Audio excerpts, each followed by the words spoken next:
What are your thoughts on that? Well, you heard earlier that there's no real concern about aluminum because it's such a small amount, and so it really shouldn't matter. But the kind of aluminum that we put into vaccines is a different kind of aluminum that we see environmentally. This is called a nanoparticle, and nanoparticles bind really tightly to the bacteria antigens, the virus antigens, the food protein antigens, and any other contaminants that are in the vaccines that we may not know about. And we know that the biochemical properties of nanoparticles is that they are capable of entering the brain.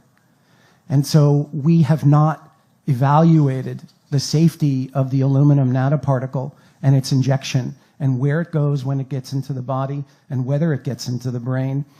Do vaccine ingredients belong in the brain? No. Do they get into the brain? No one has ever studied it. But animal studies using the same chemicals that are in vaccines that we give to children directly demonstrate that the vaccine ingredients do enter the brain. We are ignoring this information. There are scientists in Europe who've actually done studies on the aluminum nanoparticle and have shown that it can persist in the brain for years and decades.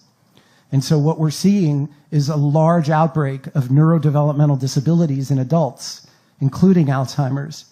And one of the main factors that they're finding in the brains of people with Alzheimer's is the aluminum nanoparticle that's directly related to the vaccines that we're giving.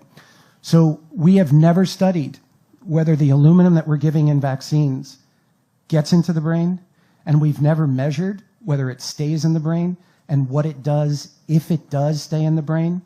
But we do know that vaccines are supposed to cause inflammation in the body.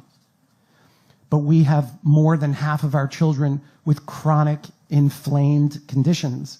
And we've never allowed ourselves to ask the question, if the vaccines cause inflammation acutely, do they continue to create inflammation chronically?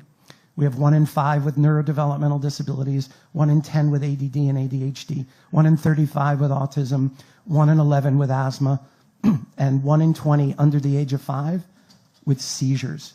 And the autoimmune diseases are exponentially rising, and we are finding that the viruses and the bacteria that we're injecting into the body, along with the adjuvants, create something called molecular mimicry, which means the body sees those viruses thinking that it's foreign, but actually finds pieces of those viruses that match pieces of the self. And the immune system doesn't differentiate between what it's been told to reject and itself.